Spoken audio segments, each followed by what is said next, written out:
Hello दोस्तों, कैसे हो दोस्तों। आप सभी का केमिस्ट्री की क्लास में हार्दिक स्वागत है। दोस्तों, मेरा नाम संतोष साहू है और हम पढ़ रहे हैं 12th क्लास की केमिस्ट्री सब्जेक्ट। हाँ, हमारा चल रहा है चैप्टर नंबर 3 जिसका नाम है इलेक्ट्रोकेमिस्ट्री वैद्युत रसायन। दोस्तों, लास्ट क्लास में आपको याद होगा हमने वैद्युत रासायनिक श्रेणी के 4 अनुप्रयोग पढ़े थे। क्लियर? आपने वो ढंग से समझे होंगे, आपको उस वीडियो को अच्छा लगा होगा वीडियो को देख करके। आज हम आगे बढ़ते हैं और आज हम एक टॉपिक पढ़ने वाले हैं जिसका नाम है इलेक्ट्रोड विभव का मापन।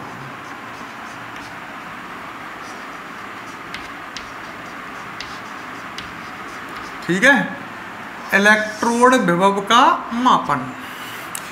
अब दोस्तों, आप इलेक्ट्रोड विभव के बारे में तो मुझे लगता है पहले से जानते हैं। ध्यान है क्या? नहीं आया? याद दिला देता हूँ। जब किसी धातु की छड़ को, एम धातु है कोई, उसकी छड़ को उस धातु के आयन वाले विलयन में रखते हैं तो ध्यान करो, छड़ और विलयन एक दूसरे के विपरीत आवेशित हो जाते हैं। तो दोनों के संपर्क स्थल पर, छड़ और विलयन के संपर्क स्थल पर क्या उत्पन्न होता है? इलेक्ट्रोड विभव। एक विभव उत्पन्न होता है जिसे इलेक्ट्रोड विभव कहते हैं। ठीक है। अच्छा, एक बात और कह देता हूँ, ये धातु की छड़ इलेक्ट्रोड कहलाती है। लड़के पूछते हैं साहब इलेक्ट्रोड क्या होता है? तो मैं कहूँ, यदि किसी धातु की छड़ को उसी धातु के आयनों वाले विलयन में रख दें तो वो छड़ कहलाती है इलेक्ट्रोड और उस छड़ की बाहरी सतह पर उत्पन्न होता है इलेक्ट्रोड विभव। क्लियर? अब इसका मापन करना है। ठीक है, यहाँ पर जो विभव उत्पन्न हो रहा है इलेक्ट्रोड विभव, इसका क्या करना है? मापन। आप किसी अकेले इलेक्ट्रोड के, ये एक इलेक्ट्रोड है ना, अकेला ही तो है ये। आप किसी अकेले इलेक्ट्रोड के, शब्दों को सुनना, आप किसी अकेले इलेक्ट्रोड के इलेक्ट्रोड विभव का मापन नहीं कर सकते। ठीक है, अकेले इलेक्ट्रोड का मतलब, यहाँ पर इस समय देखो ब्लैक बोर्ड पर एक ही इलेक्ट्रोड है। आप किसी अकेले इलेक्ट्रोड के इलेक्ट्रोड विभव का मापन नहीं कर सकते हैं। आपको इस इलेक्ट्रोड पर उपस्थित इलेक्ट्रोड विभव का मापन करना है तो आपको मतलब वो विभव कितना है ये नापना है, मापना है। इस इलेक्ट्रोड पर कितना इलेक्ट्रोड विभव उत्पन्न हुआ है इसका मापन करना है, ये कितना है। तो अकेले इलेक्ट्रोड का इलेक्ट्रोड विभव ज्ञात नहीं कर सकते, हमको कोई दूसरा इलेक्ट्रोड भी लेना होगा। ये कोई दूसरा इलेक्ट्रोड भी लिया हमने और ये ऐसा इलेक्ट्रोड लेना है जिस पर उत्पन्न इलेक्ट्रोड विभव आपको पहले से ज्ञात हो।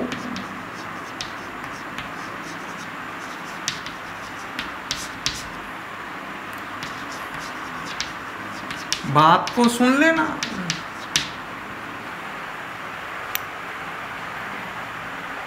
सही है? अच्छा,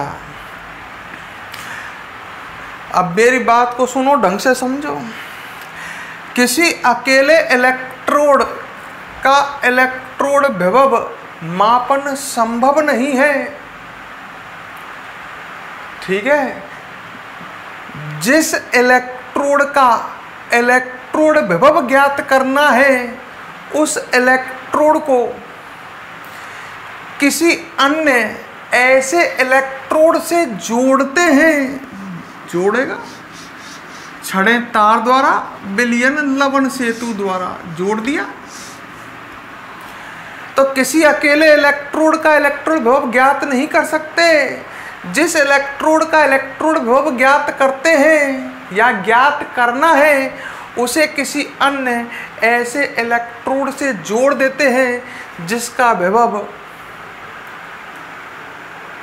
पहले से ज्ञात हो, या यूं कहूं जिसका विभव स्वेच्छा से माना जाता है,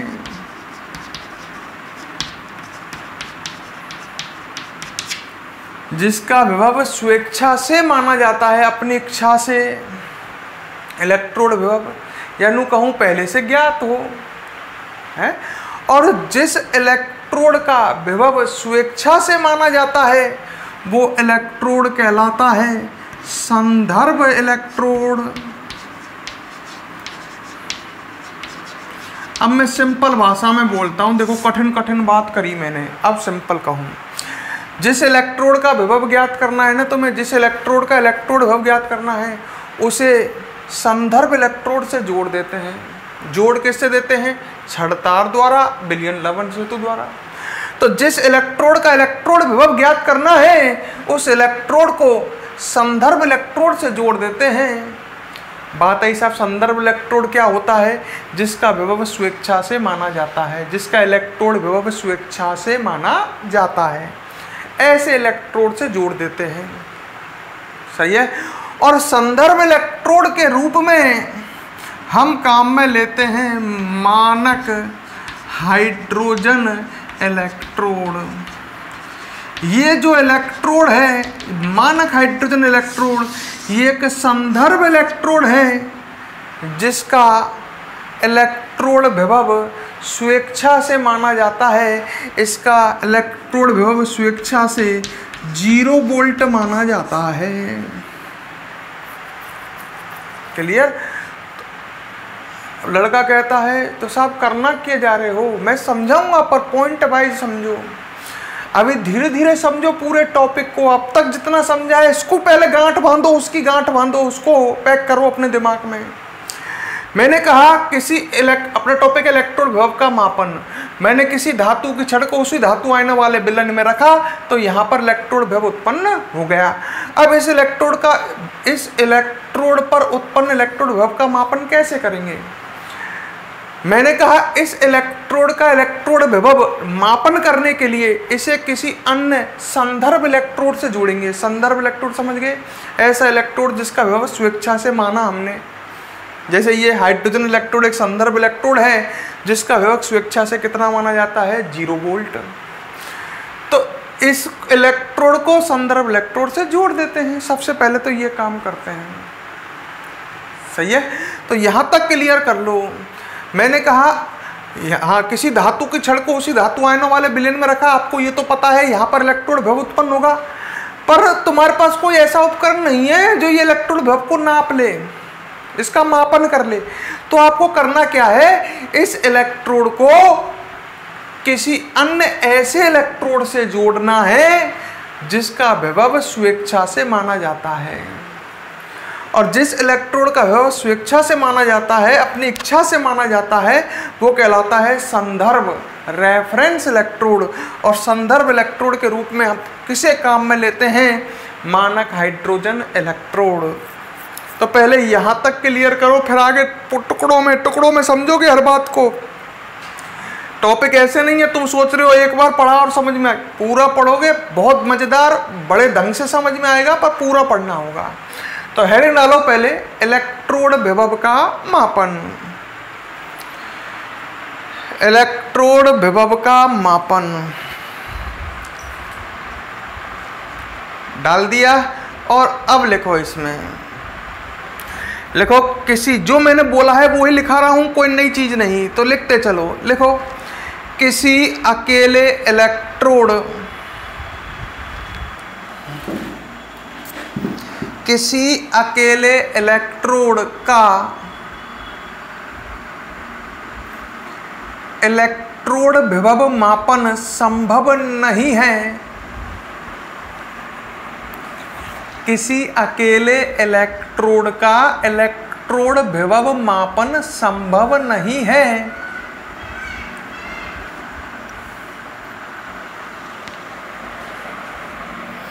सही है। अतः जिस इलेक्ट्रोड का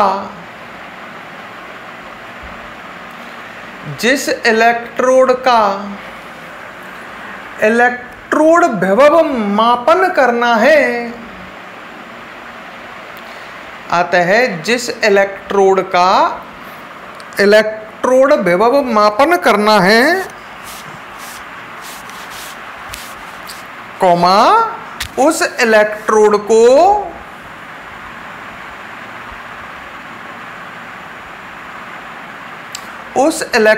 को किसी ऐसे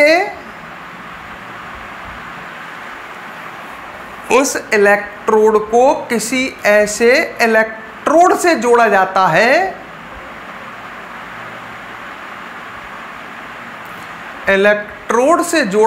है, जिसका विभव स्वेच्छा से माना जाता है।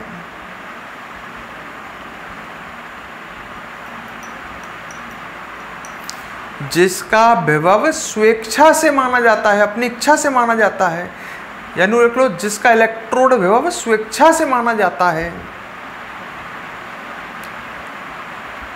ठीक है, अब आगे लिखो, ऐसा इलेक्ट्रोड जिसका, नेक्स्ट लाइन, ऐसा इलेक्ट्रोड जिसका इलेक्ट्रोड विभव, ऐसा इलेक्ट्रोड जिसका इलेक्ट्रोड विभव स्वेच्छा से माना जाता है, स्वेच्छा से माना जाता है, कॉमा, संदर्भ इलेक्ट्रोड कहलाता है।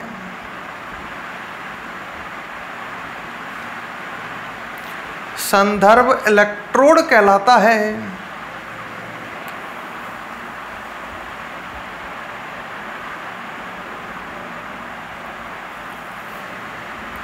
ठीक है, क्या कहलाता है? संदर्भ इलेक्ट्रोड।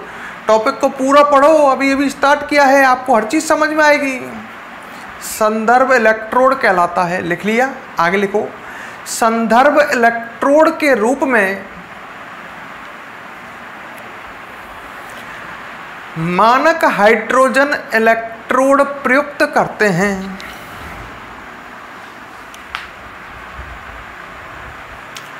मानक हाइड्रोजन इलेक्ट्रोड प्रयुक्त करते हैं। ठीक है, कौन सा इलेक्ट्रोड प्रयुक्त करते हैं? मानक हाइड्रोजन आ जाओ, बोर्ड पर आ जाओ। अब क्लियर? अब हम टॉपिक पढ़ेंगे मानक हाइड्रोजन इलेक्ट्रोड। धीरे धीरे मैं पूरे टॉपिक को पढ़ाऊंगा, इसको अभी टुकड़ों में बांट करके आप समझते चलना, लास्ट तक चलना, आपको पूरा समझ में आएगा। बीच में मत छोड़ जाया करो, वीडियो को अंत तक देखा करो, एक बार में कंप्लीट। जब दिमाग में हर चीज क्लियर होती है और लड़का बीच में ही छोड़ जाएगा, फिर आगे वीडियो देखेगा कुछ समय बाद, तो पहले का टॉपिक उसके दिमाग से लूज हो जाएगा और आगे फिर ढंग से समझ में नहीं आएगा। तो वीडियो को एक बार में कंप्लीट करें, रेस्ट नहीं ले बीच में, सुबह देख ली फिर शाम को देख ली, नहीं। अच्छा, अब बात आई साहब, टॉपिक आया मानक हाइड्रोजन इलेक्ट्रोड। ये पढ़ते हैं पहले। अब इतना तो समझ में आ गया होगा आपके अब तक कि मानक हाइड्रोजन इलेक्ट्रोड एक संदर्भ इलेक्ट्रोड है जिसका इलेक्ट्रोड विभव स्वेच्छा से माना जाता है।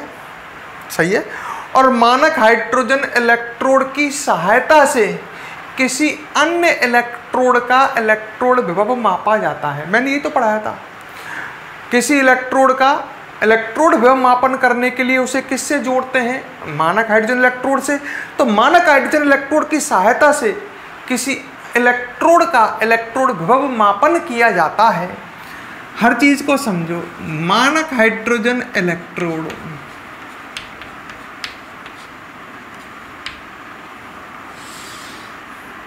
SHE, शॉर्ट में बोल देते हैं इसे SHE। SH का मतलब है स्टैंडर्ड,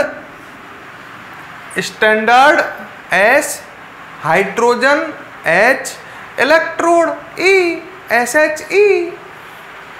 अच्छा, मानक हाइड्रोजन इलेक्ट्रोड क्या है? एक संदर्भ इलेक्ट्रोड है। अब इसकी बनावट वगैरह देखो। मानक हाइड्रोजन इलेक्ट्रोड की संरचना में, बोर्ड पर आ जाओ,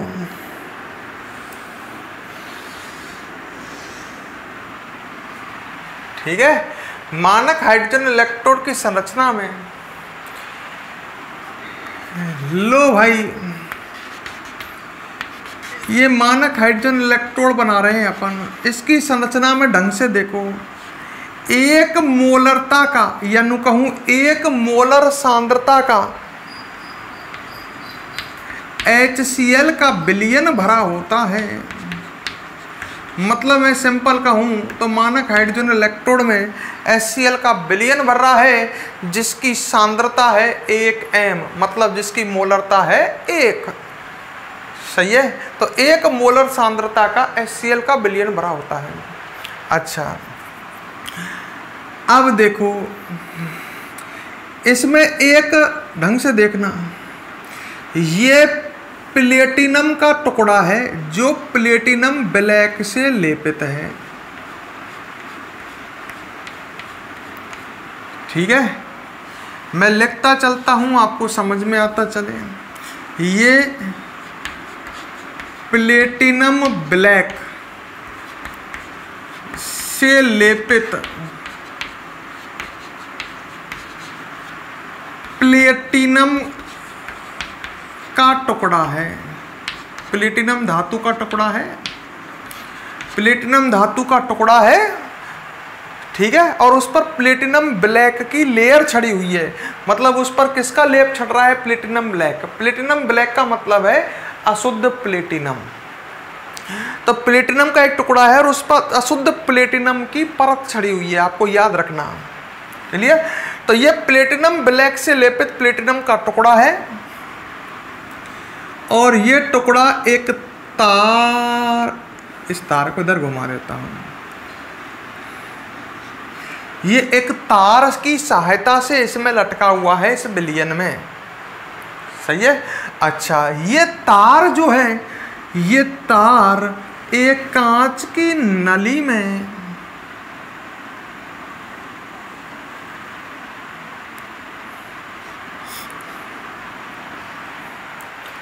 फ्यूज है। सही है, मतलब ये कांच की नली लगी हुई है, ढंग से देखो आप, और ये तार जो है एक कांच की नली में संलग्न है, इससे जुड़ा हुआ है। मतलब एक कांच की नली है, उसमें से बीच में से तार आ रहा है, किसका? प्लेटिनम का। ओ तार आ रहा है लोहे का वगैरह का, और इस तार से ये प्लेटिनम का टुकड़ा इसमें लटका हुआ है। सही है। ये तार लोहे का भी हो सकता है, एल्यूमिनियम का भी हो सकता है। ये प्लेटिनम ब्लैक का टुकड़ा है, प्लेटिनम ब्लैक से लेपित प्लेटिनम का टुकड़ा है, और ये तार एक कांच की नली में होकर के आ रहा है। इस कांच की नली के द्वारा इसमें एक बार या एक एटीएम, लगभग एक बार एक एटीएम बराबर होता है, तो एक एटीएम लिख देता हूं। एक एटीएम दाब पर इसमें हाइड्रोजन गैस प्रवाहित करते हैं। मतलब इस कांच की नली द्वारा इस विलयन के अंदर हाइड्रोजन गैस प्रवाहित करते हैं, जो कितने दाब पर प्रवाहित की जाती है? एक एटीएम दाब पर। सही है। तो इस कांच की नली में हाइड्रोजन गैस प्रवाहित करते हैं, जिसका दाब कितना होता है? 1 एटीएम। तो ये स्ट्रक्चर बन चुकी है मानक हाइड्रोजन इलेक्ट्रोड की, जो एक संदर्भ इलेक्ट्रोड है। सही है। अच्छा, मानक हाइड्रोजन इलेक्ट्रोड की स्ट्रक्चर आपको बोर्ड पर दिख रही है। पहले एक काम करो, आपने हेडिंग डाली मानक हाइड्रोजन इलेक्ट्रोड, इसकी संरचना समझ गए। आप लिख सकते हो मानक हाइड्रोजन इलेक्ट्रोड की संरचना में 1 m सांद्रता का HCl का विलयन भरा होता है। यानी कहूँ मानक हाइड्रोजन इलेक्ट्रोड में 1 m सांद्रता का, 1 मोलर सांद्रता का HCl का विलयन भरा होता है, जिसमें प्लेटिनम ब्लैक से लेपित प्लेटिनम का टुकड़ा तार की सहायता से लटका होता है। यह तार एक कांच की नली में संलग्न होता है, मतलब उससे जुड़ा होता है। इस कांच की नली द्वारा इस विलयन में 1 atm दाब पर हाइड्रोजन गैस प्रवाहित की जाती है। तो यहां तक तो आपके क्लियर हो गया होगा। पेपर में एक बार आया था क्वेश्चन, मानक हाइड्रोजन इलेक्ट्रोड का नामांकित चित्र बनाइए। सही है, तो इसमें और लिख देता हूं, ये कांच की नली है,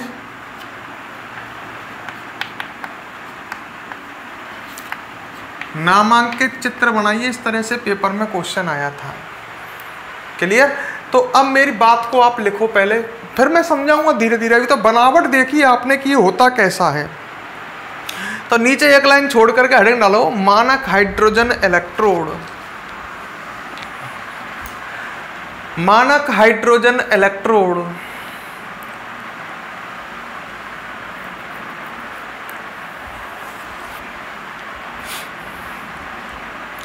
लिख दिया। और अब लिखो मानक हाइड्रोजन इलेक्ट्रोड में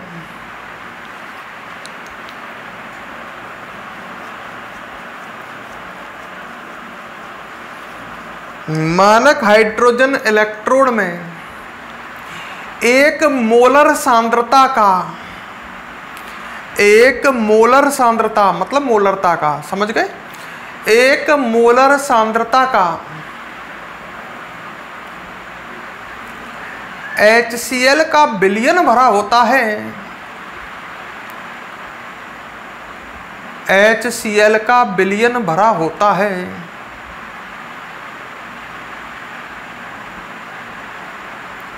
HCl का विलयन भरा होता है। क्लियर? काहे का विलयन भरा होता है? HCl का विलयन भरा होता है।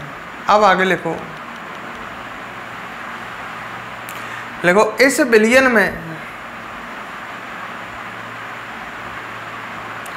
तार द्वारा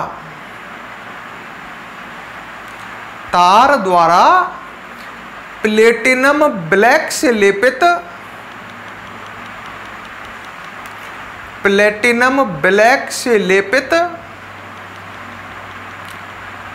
प्लेटिनम का टुकड़ा लटका होता है। प्लेटिनम का टुकड़ा लटका होता है। लिख लिया? आगे लिखो, यह टुकड़ा, यह तार, ऐसे लिखो। आगे लिखो, यह तार एक कांच की नली में संलग्न होता है। मतलब उसकी जुड़ा होता है, ये ना, ये तार उस कांच की नली से गुजरा हुआ होता है। यह तार एक कांच की नली में संलग्न होता है। ठीक है? और आगे लिखो, इस कांच की नली द्वारा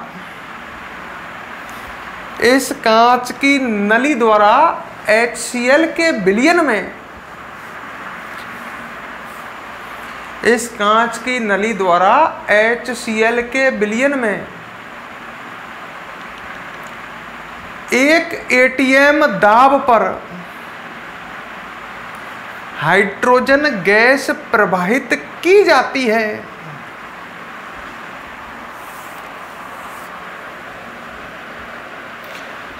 कौन सी गैस? हाइड्रोजन गैस प्रवाहित की जाती है। क्लियर? तो ये इसकी हमने बनावट देखी, ये किस तरह का होता है ये देखिए। तो अब एक काम करो, वीडियो ब्लैक बोर्ड पर इसका डायग्राम बना हुआ है। इस डायग्राम को आप फटाफट बना लीजिए, फिर आगे हम इस समय समझते हैं।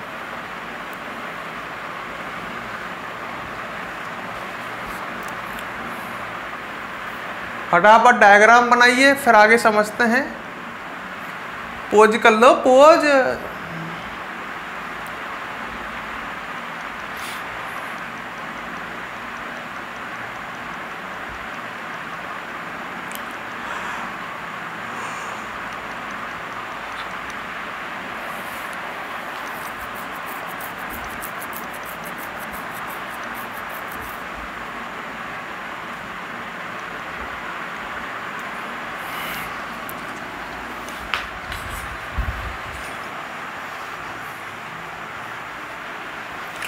हाँ भाई, अब एक बात देखो, यहाँ तक क्लियर? पोज करके बना लो ना डायग्राम, वीडियो को पोज करके बना लो।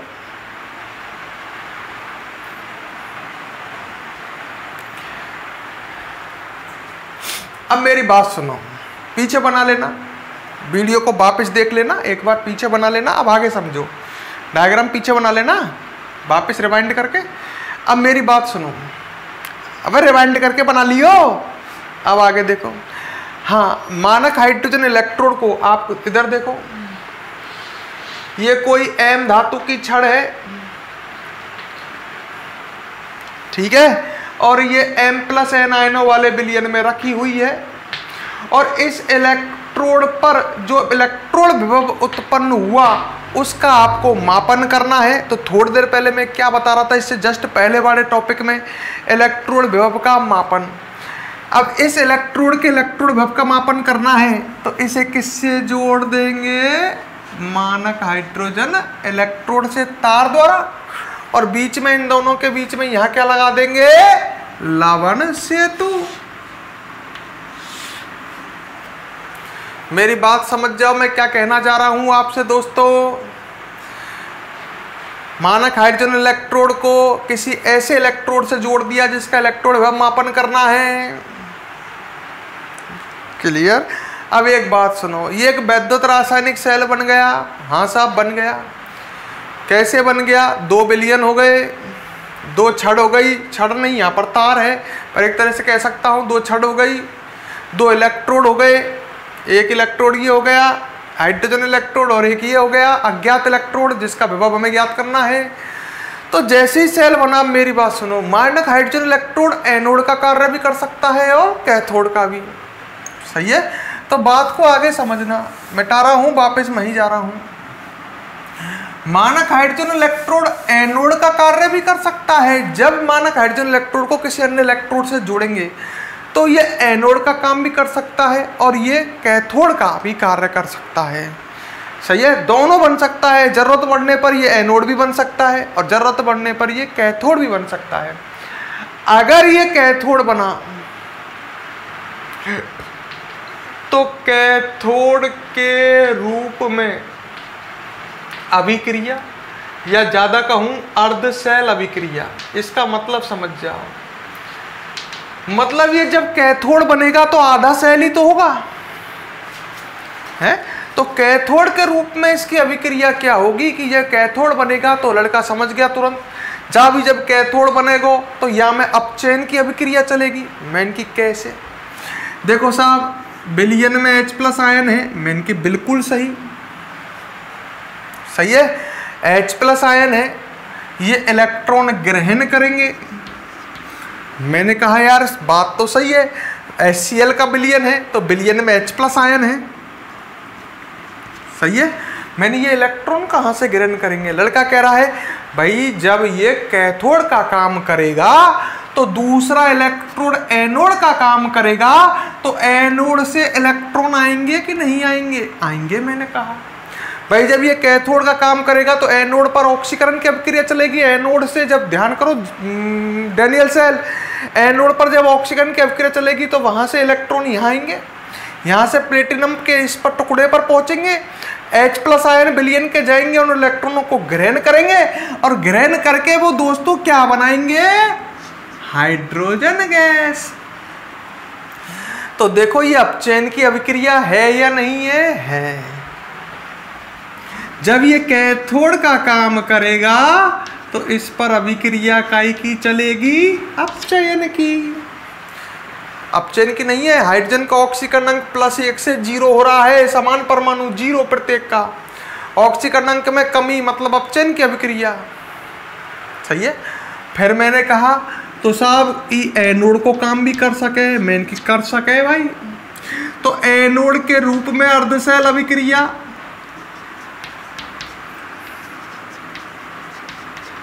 मतलब जब ये एनोड को काम करेगा तो कौन सी अभिक्रिया चलेगी, अगर ये एनोड का काम करेगा तो ऑक्सीकरण की, मैंने की कैसे, उल्टी चलेगी। हाइड्रोजन गैस आ रही है, लड़का कह रहा है आ रही है विलयन में, मैंने की फिर हाइड्रोजन गैस से बनेंगे H+ आयन और इलेक्ट्रॉन निकलेंगे और ये इलेक्ट्रॉन तार द्वारा जाएंगे दूसरे इलेक्ट्रोड पर, तो ये एनोड का काम करेगा। अब ऑक्सीकरण की अभिक्रिया चल रही है, उल्टी हो गई जस्ट, हाइड्रोजन का ऑक्सीकरण की यहाँ 0 हाइड्रोजन गैस विलयन में आ रही है, वहां पर H+ आयन बनाएगी और इलेक्ट्रॉन तार द्वारा आगे चले जाएंगे। अब ये इकाई को काम कर रही है, एनोड के रूप में यहाँ ऑक्सीकरण की अभिक्रिया चलेगी। बात है, समझ लेना खूब ढंग से। जब ये एनोड का काम करेगा तो ये ऑक्सीकरण की अभिक्रिया चलेगी, और जब ये कैथोड का काम करेगा तो दोस्तों इस पर अपचयन की अभिक्रिया चलेगी। क्लियर? नेक्स्ट बात, एनोड अगर ये कैथोड हो तो इसका सेल आरेख कैथोड के रूप में, सेल आरेख, अरे कैथोड का सेल आरेख, अगर ये कैथोड हो तो इसका सेल आरेख लिखना है। मैंने कि देखो कैथोड की अभिक्रिया ऐसी चलेगी जब ये कैथोड होगा तो लड़के ने कहा कि कैथोड का सेल आरेख बताओ। मैंने कि याद करो कैथोड का सेल आरेख कैसे लिखते हैं। 2 खड़े डंडा याद आ रहे हैं आपको? मैंने कि हाँ, तो इनके बाद में लिखा जाता है कैथोड का सेल आरेख। याद आ रहा है? सेल आरेख में 2 खड़ी रेखाओं के बाईं तरफ तो एनोड का और दाईं तरफ कैथोड का। जब कैथोड के रूप में ये काम करेगा तो इसका सेल आरेख क्या होगा? मैंने कि सोचो, ऐसा सेल आरेख आएगा कि नहीं आएगा? H+ कोष्टक में 1 बार या 1 ATM, फिर एक खड़ी रेखा, फिर आएगा H2 उल्टो हो, 1 ATM नहीं, 1 M, कैपिटल M, फिर एक खड़ी रेखा, फिर H2 और कोष्टक में आएगा 1 ATM आएगा, और लास्ट में यहां तक समझ में आया क्या? पहले इसको देखो, ये 2 खड़ी रेखाओं के इधर लिखा जाएगा। जब ये कैथोड का काम करेगा तो इस पर अपचयन की अभिक्रिया चलेगी। अब इसका मतलब समझ जाओ। H+ आपको पता ही है कैथोड का सेल आरेख कैसे लिखते हैं। पहले लिखते हैं कैथोड विलयन में उपस्थित आयन, सही है। H+ से निर्मित H2, अरे ऐसा ही हो रहा है, H+ से निर्मित H2 हो रहा है तो H+ H2, पर यह H+ के कोष्टक में इसकी मोलरता, ध्यान करो इस विलयन की मोलरता लिखते हैं, और लास्ट में आ गया H2, उसका दाब लिख दिया। 1 ATM पर हाइड्रोजन गैस आ रही है इसमें, और अंत में लिखेंगे फिर PT, एक डंडा और लगाएंगे। PT क्यों लिखा अंत में? लड़का कह रहा है कि PT नहीं लिखना चाहिए था, यहीं तक सेल आरेख हो जाता। ये तो समझ में आ गया हमें, हाइड्रोजन H+ आयनों से निर्मित H2, तो ऐसे लिख दिया। PT क्यों लिखा? मैंने कि PT इसलिए लिखा ताकि पता चले कि ये मानक हाइड्रोजन इलेक्ट्रोड है। PT नहीं लिखते, मान लो विलयन में होता H2SO4 का विलयन होता, ये काय का विलयन होता? H2SO4 का, और PT की जगह मान लो यहाँ पे एल्यूमिनियम का टुकड़ा लटका होता तो ये क्या फिर मानक हाइड्रोजन इलेक्ट्रोड होता है क्या? नहीं, PT लिख दिया, इससे ये पता लग गया कि प्लेटिनम लटका हुआ है, ये मानक हाइड्रोजन इलेक्ट्रोड है। तो मानक हाइड्रोजन इलेक्ट्रोड जब कैथोड के रूप में होगा तो उसका सेल आरेख कैसे होगा? तो एनोड के रूप में सेल आरेख कैसा होगा? एक एक चीज को देखते चलो, समझते चलो। एनोड के रूप में सेल आरेख कैसे होगा? फिर एनोड के रूप में, लड़का कह रहे हो एनोड पर तो ऑक्सीकरण की अभिक्रिया चल रही है, तो H2 से निर्मित H+, H2 से निर्मित H+, मीन फिर H2 के कोष्टक में तो वही 1 ATM, H2 का दाब 1 ATM, और H+ के कोष्टक में 1 M, अगर ये एनोड के रूप में हो। पर अब PT कहाँ आएगा? आगे, क्योंकि यहाँ तो 2 डंडे आएंगे, ध्यान करो, लास्ट पीछे है। अब के PT आगे लिखा जाएगा ताकि पता चले कि ये मानक हाइड्रोजन इलेक्ट्रोड है। तो देख लो, कैथोड के रूप में तो 2 डंडों के बाद, और एनोड के रूप में होगा तो 2 डंडों से पहले सेल आरेख लिखा जाएगा। एनोड का सेल आरेख कहाँ लिखा जाता है? 2 डंडों से पहले। जब ये एनोड के रूप में होगा तो इसका सेल आरेख ऐसे लिखेंगे, और जब ये कैथोड के रूप में होगा तो 2 खड़ी लाइन के बाद इसका सेल आरेख ऐसे लिखेंगे। तो ये सब बातें जो आपके ये बगल में मैंने लिखी हैं और आपको समझाई है, इन्हें आप फटाफट लिख लीजिए, फिर हम आगे बढ़ेंगे।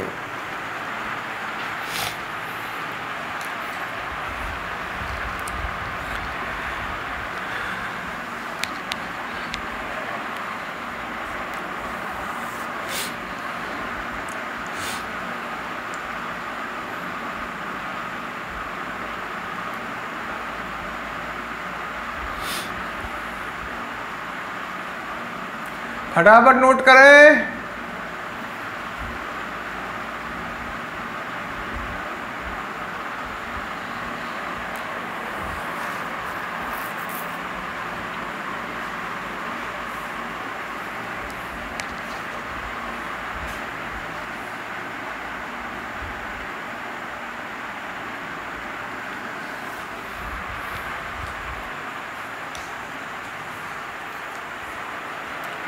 ठीक है, ये लिख लिया।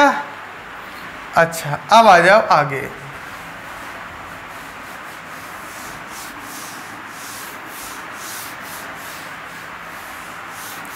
क्लियर? पोज करके लिखा करो, नहीं तो वीडियो को जगह छोड़ दिया करो, और जब पूरी कंप्लीट हो जाए जगह छोड़ दिया करो। तो वीडियो जब कंप्लीट हो जाए तो बाद में वीडियो को दोबारा चलाया करो, और जहाँ जहाँ ये डायग्राम वगैरह है इनको बना लिया करो, है ना। अब अगला टॉपिक आया मानक हाइड्रोजन इलेक्ट्रोड की सहायता से, डाल लो हेडिंग, किसी इलेक्ट्रोड का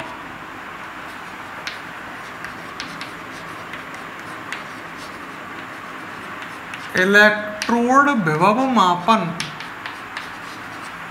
टॉपिक बड़ा है। मानक हाइड्रोजन इलेक्ट्रोड की सहायता से किसी इलेक्ट्रोड का इलेक्ट्रोड विभव मापन, डाल दो हेडिंग।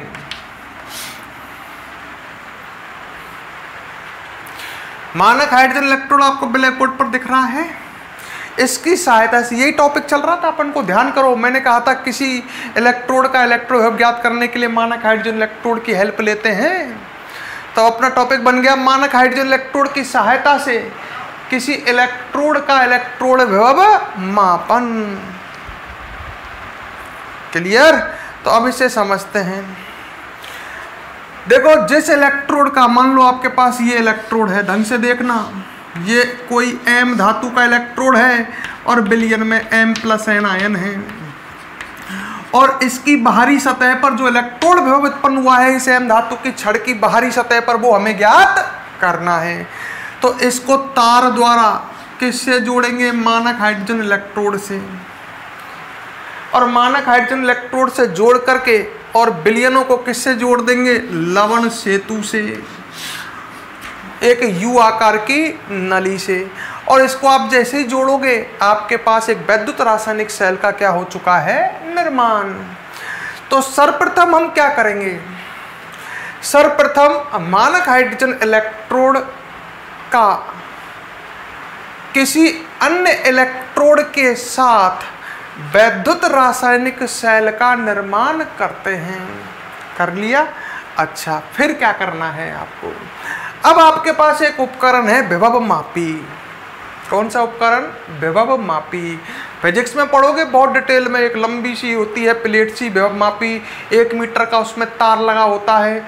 तो फिजिक्स में देखोगे, नाम से लग रहा है विभव मापी। इस उपकरण की सहायता से इस सेल का क्या ज्ञात कर लेंगे? ये वैद्युत रासायनिक सेल बन गया। इस उपकरण, कौन सा उपकरण काम में लेंगे? विभव मापी। विभव मापी की सहायता से इसका विद्युत वाहक बल ज्ञात कर लेंगे इस सेल का। सही है? तो ये ई सेल ज्ञात कर लिया। ई सेल का मतलब है इस सेल का विद्युत वाहक बल। वो किससे ज्ञात किया? विभव मापी से। फिर लड़का कहता है साहब कैसे ज्ञात किया? तो उसके लिए फिजिक्स वाले गुरुजी आपके बैठे हुए हैं, उनसे आप पूछो कि किस तरह विभव मापी की सहायता से सेल का विद्युत वाहक बल ज्ञात करते हैं। तो मैं तो इतना जानता हूं जो बता दिया आपको कि विभव मापी की सहायता लेते हैं और इस सेल का विद्युत वाहक बल ज्ञात कर लेते हैं। ये ज्ञात हो गया। अब मुझे एक बात बताओ, ई सेल का फॉर्मूला क्या पढ़ा आपने? ई सेल बराबर E cathode minus E anode. Clear? अब एक बात बताओ मुझे, सेल का विद्युत वाहक बल तो आपने विभव मापी से निकाल लिया, ये तो आपको ज्ञात हो गया। अब आपको नू बताओ मुझे, अगर मान लो ये एनोड का काम कर रहा है, जैसे डायग्राम बन रहा है इस समय ये एनोड का काम कर रहा है, तो इसका अपचयन विभव भी तो 0 बताया था मैंने, ये आपको ज्ञात है या नहीं है? है? अरे स्वेच्छा से 0 माना है, 0 वोल्ट। इसका अपचयन विभव भी तो आपको ज्ञात है। अब बताइए, इसका मान आपको पता है, इसका मान आपको पता है, ये विभव मापी से निकाल लिया, तो क्या कैथोड का आप अपचयन विभव ज्ञात नहीं कर सकते? कैथोड का मतलब अपचयन विभव, अरे अपचयन विभव मतलब इलेक्ट्रोड विभव। तो यहां पर इस कैथोड का अपचयन विभव ज्ञात हो जाएगा। ये फॉर्मूला आपने पढ़ाई है भाई। सेल का विद्युत वाहक बल विभव मापी से आ गया, इसका हमने स्वेच्छा से माना है 0 है, तो इसका निकल तो आएगा। तो बड़ा सा सिंपल काम है। मानक हाइड्रोजन इलेक्ट्रोड की सहायता से किसी इलेक्ट्रोड का इलेक्ट्रोड विभव का मतलब अपचयन विभव कैसे मापेंगे बता दिया मैंने। सर्वप्रथम मानक हाइड्रोजन इलेक्ट्रोड को उस इलेक्ट्रोड के साथ जोड़कर वैद्युत रासायनिक सेल का निर्माण करेंगे जिसका इलेक्ट्रोड विभव ज्ञात करना है। यानी कहूं, जिस इलेक्ट्रोड का इलेक्ट्रोड विभव ज्ञात करना है उस इलेक्ट्रोड को मानक हाइड्रोजन इलेक्ट्रोड के साथ जोड़कर वैद्युत रासायनिक सेल का निर्माण करते हैं। निर्मित सेल का विभव मापी की सहायता से विद्युत वाहक बल ज्ञात करते हैं। सही है? अरे सही है। और आज उसमें लिख सकते हो, मानक हाइड्रोजन इलेक्ट्रोड का मानक अपचयन विभव स्वेच्छा से माना गया मान 0 वोल्ट होता है। अतः निम्न सूत्र की सहायता से अज्ञात इलेक्ट्रोड का इलेक्ट्रोड विभव ज्ञात कर लेते हैं। सिंपल सी बात है, भाषा में समझा दिया मैंने। लिखो अब इसमें, पहले हेडिंग डालो, आप डालो हेडिंग, मानक हाइड्रोजन इलेक्ट्रोड की सहायता से, मानक हाइड्रोजन इलेक्ट्रोड की सहायता से किसी इलेक्ट्रोड का इलेक्ट्रोड विभव मापन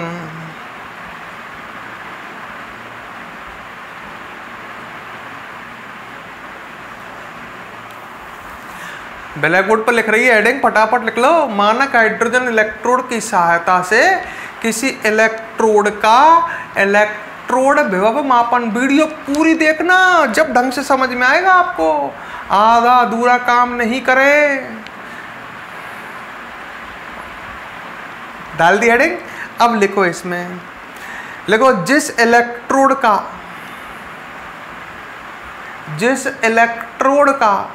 इलेक्ट्रोड विभव मापन करना है,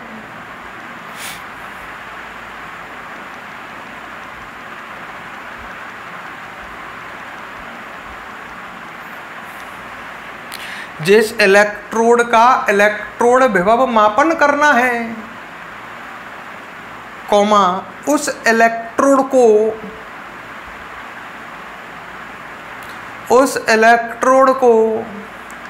मानक हाइड्रोजन इलेक्ट्रोड से जोड़कर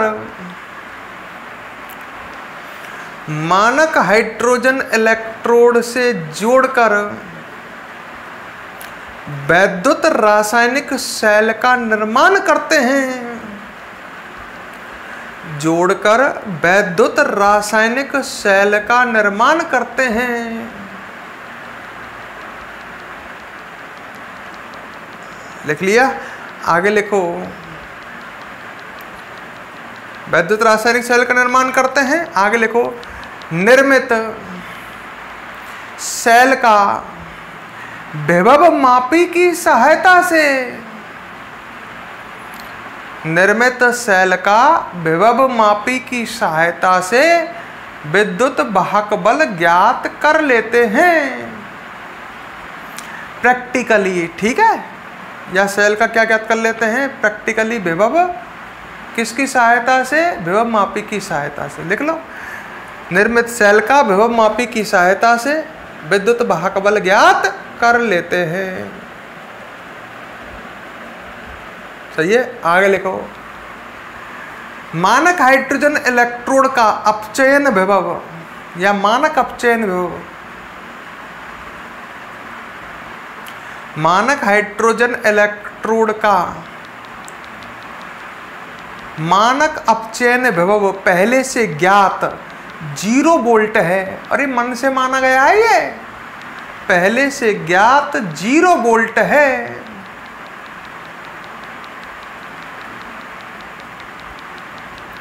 कितना है, 0 वोल्ट है।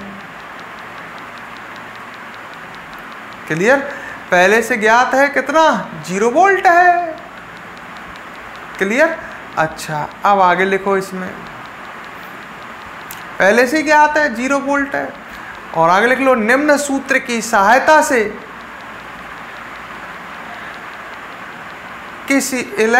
निम्न सूत्र की सहायता से इलेक्ट्रोड विभव ज्ञात कर लेते हैं। इलेक्ट्रोड विभव ज्ञात कर लेते हैं।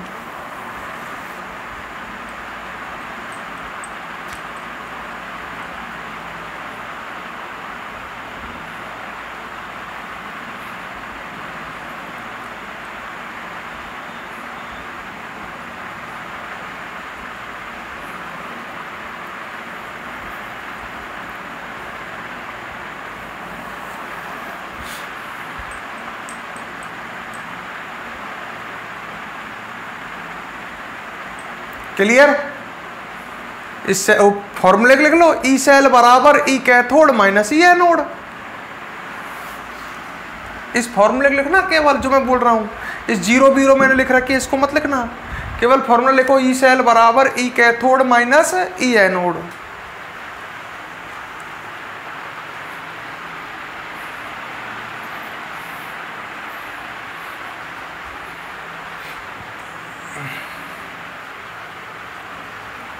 क्लियर? अब इसको और क्लियर समझाने के लिए एक एग्जांपल देता हूं।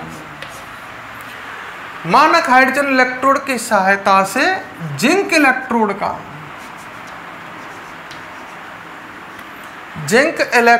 का इलेक्ट्रोड विभव मापन। सही है? आपके किसका इलेक्ट्रोड लिया है, आपको जिंक इलेक्ट्रोड। ध्यान से समझ लेना भाई। सही है? कैसे ज्ञात करोगे? जिंक इलेक्ट्रोड का मतलब समझ गए, जिंक धातु की छड़ है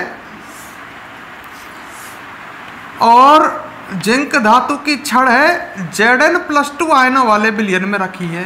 अरे इलेक्ट्रोड तो इसे जब बोलेंगे अपन, जब किसी धातु की छड़ को उसी धातु आयनों वाले विलयन में रख देंगे। ये जिंक इलेक्ट्रोड है।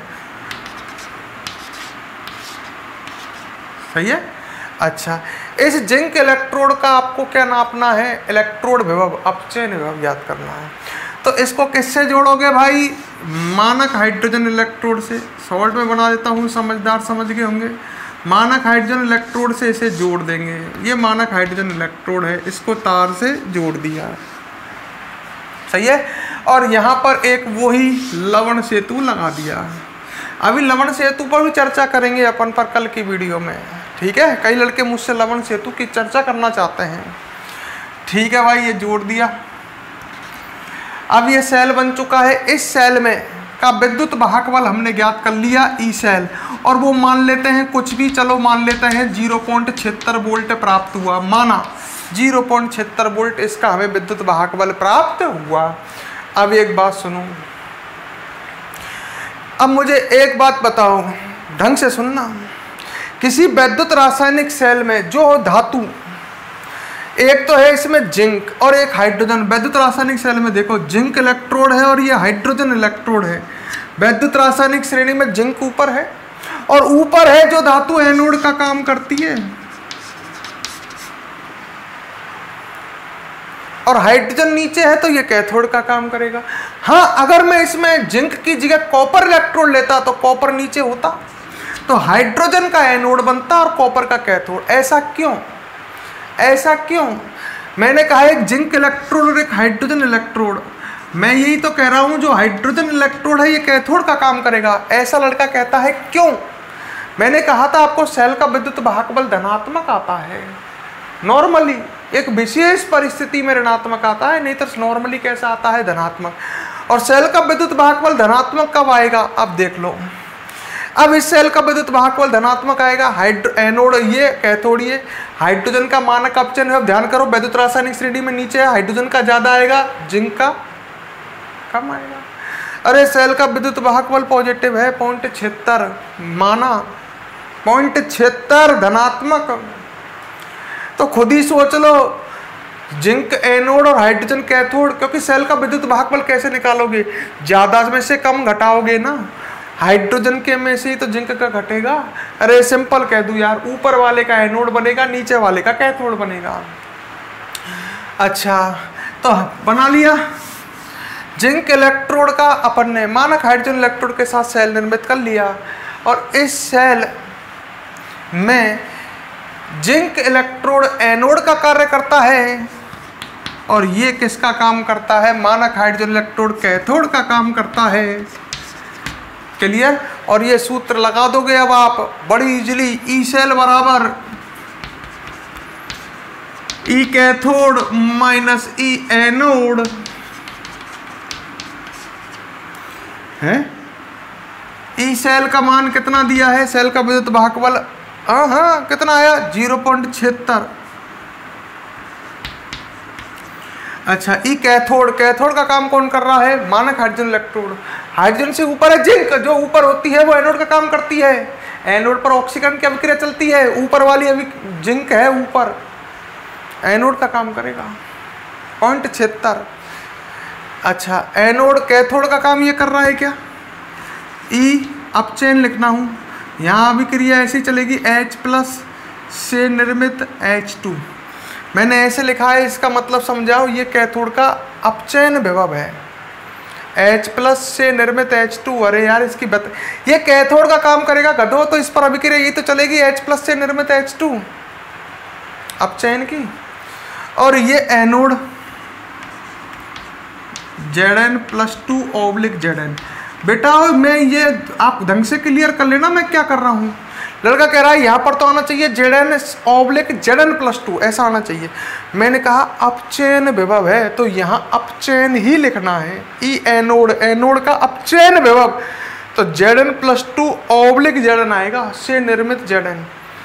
अच्छा आपको यही तो ज्ञात करना है। अब एक काम करो, इसका मान 0 नहीं रख दोगे क्या आप, ये एन कैथोड किसका है, इसका मानक हाइड्रोजन इलेक्ट्रोड का, तो इसका 0 हो जाएगा, बराबर माइनस ई Zn+2/Zn। इसका मतलब ई Zn+2/Zn का मान कितना आ गया, -0.76। नहीं आ जाएगा क्या, अरे माइनस का बचेगा ना ये, तो -0.76 वोल्ट आ गया। तो इस तरह से ज्ञात कर लेंगे, बड़ी सिंपल, समझो तो लिख लो। अब तो लिखो, मैं बोलता हूं, लिखो, हेडिंग डालो, पहले तो एग्जाम्पल लिखो, एग्जाम्पल डालो और हेडिंग डालो, मानक हाइड्रोजन इलेक्ट्रोड की सहायता से जिंक इलेक्ट्रोड का इलेक्ट्रोड विभव मापन, जिंक इलेक्ट्रोड का इलेक्ट्रोड विभव मापन। क्लियर। लिखो, इसमें लिखो डैश करके लिखो, जिंक इलेक्ट्रोड का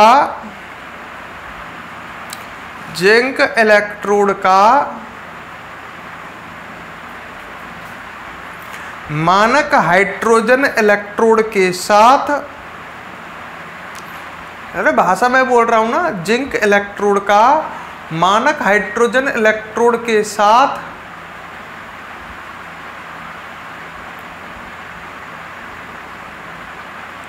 वैद्युत रासायनिक सेल का निर्माण करते हैं।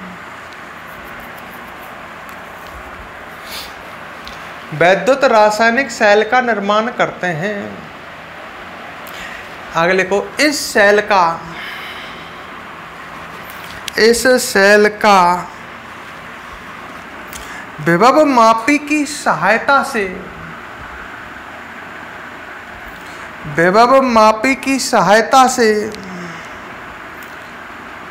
विद्युत वाहक बल ज्ञात कर लेते हैं। विद्युत वाहक बल ज्ञात कर लेते हैं। माना यह विद्युत वाहक बल 0.76 वोल्ट प्राप्त हुआ। 0.76 वोल्ट प्राप्त हुआ। कितना प्राप्त हुआ? 0.76 वोल्ट प्राप्त हुआ। क्लियर? अच्छा, इस सेल में जिंक इलेक्ट्रोड एनोड का, खुद का दिमाग लगा लो, वैद्युत रासायनिक श्रेणी में जिंक ऊपर है तो एनोड का काम करेगा। जिंक इलेक्ट्रोड एनोड का तथा मानक हाइड्रोजन इलेक्ट्रोड कैथोड का कार्य करता है। कैथोड का कार्य करता है।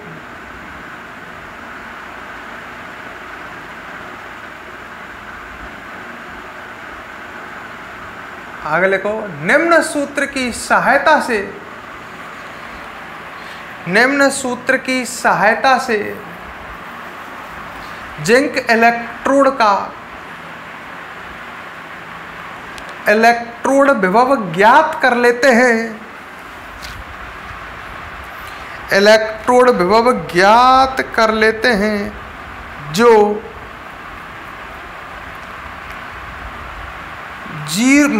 -0.76 वोल्ट प्राप्त होता है। 0.76 वोल्ट प्राप्त होता है। अब याद करो आप, हाइड्रोजन से ऊपर है जिंक वैद्युत रासायनिक श्रेणी में, तो इसका नेगेटिव ही तो आएगा, अपचयन विभव नहीं आएगा क्या? -0.76 वोल्ट प्राप्त होता है। क्लियर? अब एक काम करो, इसको ऐसे के ऐसे ही लिख लो, पूरे को कंप्लीट इसको छाप लो।